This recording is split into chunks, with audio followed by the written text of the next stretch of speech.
The Dropout Season 1, Episode 3 Recap. Green Juice is a fascinating watch, with a stunning script that captures the momentum of earlier episodes and continues to build upon them. The filmmakers explore the many setbacks Elizabeth faces and the goals she races towards. There's sexism and CEO stereotyping in the workplace, and a mental battle of morality in her own head. These themes are easy to spot but blend expertly into the piece.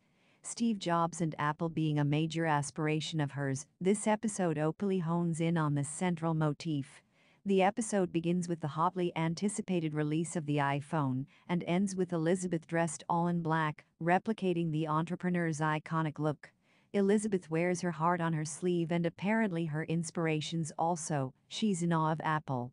The connections between Holmes and Jobs are more than skin deep, they're both tenaciously driven and entirely consumed by their work.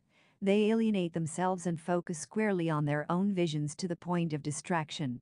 Talking of insanity, this is the episode where Elizabeth really starts to mentally collapse.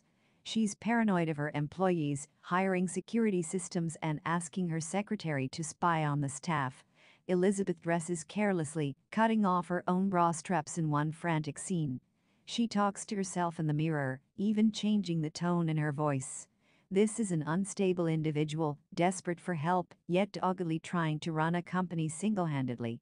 Her muted boyfriend Sonny attempts to give advice, but is constantly shut down. The ending of episode 3. Elizabeth hires two ex-Apple employees and pushes forwards with trials. The demanding board wants results and once again she is deceitful. Her lies lead to a human trial on cancer patients when the device still doesn't even work properly. Things are rapidly spiraling out of control. Countless staff members quit and others are fired, resulting in the board giving her a vote of no confidence. In an inspired twist, Elizabeth accepts the board's grievances, yet completely flips the script. She brings on board Sonny as Chief Operations Officer, with a nice $20 million cash injection, which allows her to keep her position. This is a magnificent episode that encapsulates Elizabeth's mental state effectively, with the show happily descending into complete madness. There's an avalanche of issues for her to deal with and no give. She repeatedly speaks to herself in the mirror, used as a motivational mantra to hide behind, which further shows the making of a complex yet fascinating character. An electrifying drama that can be missed. Is Elizabeth fired? Towards the end of the third episode, Elizabeth loses her hold over the company as various factors escape her grasp. She receives a legal notice from a businessman and her next-door neighbor, Richard Fuse, over a patent he holds. She is forced to fire Edmund after hiring Brendan Morris as head engineer and taking a new approach to the device. Soon, Rakesh also quits after getting dissatisfied with Elizabeth's leadership. Moreover, Anna finds out about Elizabeth's unethical behavior and quits along with the entire design team. To make matters worse, Elizabeth's relationship with Sonny hangs by a thread, and Anna calls a meeting to remove Elizabeth from the CEO position. Despite the odds stacked against her, Elizabeth resolves to keep hold of her company and wants to continue being the CEO. Therefore, she hatches a clever plan to sway the board of members in her favor at the no-confidence vote meeting.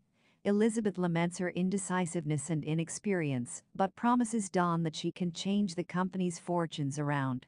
She reveals that she is bringing on Sonny as an official consultant and chief operating officer. She further claims that Sonny will be bringing in an investment of $20 million, which will boost the company's research and development department and help regain the investors' trust. However, Elizabeth is yet to discuss the matter with Sonny and plays her cards blindly. Nonetheless, Elizabeth's move works as the board decides to let Elizabeth remain the CEO and accepts Sonny joining as coup to help and mentor Elizabeth. In the end, it takes Elizabeth a matter of minutes to convince Sonny, who recognizes the ingenuity of her plan. Thus, Elizabeth avoids getting sacked but only just narrowly. The episode ends with Elizabeth resuming the duties of CEO with a renewed passion and ambition. Ultimately, Elizabeth proves that she is cut out for being a CEO by saving her position and her relationship with Sonny in just one single move. Is Ian Gibbons based on a real person? In The Dropout, Ian Gibbons is an employee of Theranos and works as the lead scientist under Elizabeth Holmes. He is involved in the science side of creating the technology required for the blood testing device that Edmund Ku's engineering department is developing. However, as time passes, Gibbons grows weary of Elizabeth's methods.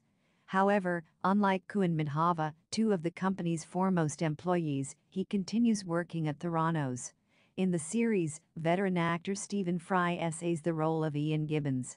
Viewers might recognize Fry from his performance as Master of Lake Town from the Hobbit series of films. Fry's character in The Dropout is based on real-life biochemist Ian Gibbons. Gibbons was born in England and held a BA, MA, and PhD in biochemistry from the University of Cambridge. He worked in various tech companies to develop diagnostic and therapeutic products. In 2005, he was hired as the chief scientist at Theranos on recommendation from Holmes' teacher, Channing Robertson. How did Ian Gibbons die? Over time, Gibbons' frustration with Theranos increased as the company restricted interdepartmental communication. Moreover, Gibbons grew unhappy with certain practices at the company and was unsatisfied with the quality of work at Theranos. He was subsequently fired from the company in 2010. However, after lobbying from his juniors, Gibbons was rehired by Theranos. He no longer served as the chief scientist, but remained a consultant and headed a chemistry group. In 2011, Gibbons became involved in a patent theft case filed by Richard Fuse, the former neighbor and family friend of Holmes. During the case, Gibbons was subpoenaed to arrive in court for a deposition. Gibbons' deposition was scheduled for May 17, 2013. However, a night before the testimony, Gibbons took a combination of medication and alcohol, leading to an overdose. He was quickly moved to a hospital but died on May 23, 2013, at the age of 67. The official cause of death reported by the hospital was liver failure. Gibbons is survived by his wife, Rochelle Gibbons. The first 3 episodes of The Dropout are now available to stream on Hulu, with new episodes releasing weekly. Be sure to stay tuned to Netflix Loving for our recaps of the remaining episodes.